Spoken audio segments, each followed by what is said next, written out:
Во 2026 година цената за пренос на електрична енергија се намалува за 2,67%.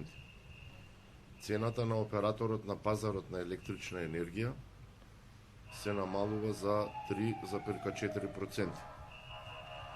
Цената за дистрибуција на електрична енергија на компанијата Електродистрибуција се намалува за 3,64%. Овие одлуки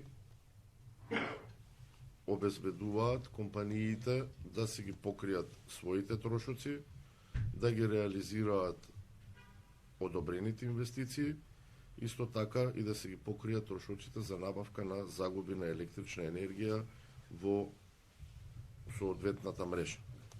Приносењето на овие одлуки кај за пренос на електрична енергија преку факторот на корекција одземени се 7,1 милион евра.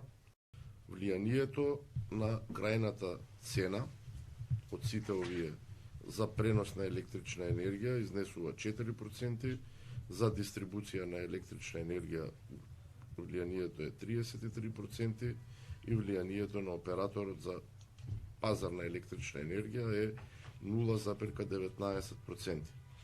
Значи, вкупно, во делот, каде што има влијание регулаторната комисија за енергетика, влијанието врз крајната цена е 37% и овие намалувања ќе доведат понатака, ќе бидат пресметани при определувањето на цената на универзалниот снабдувач за домаќинствата и за малите потрошувачи.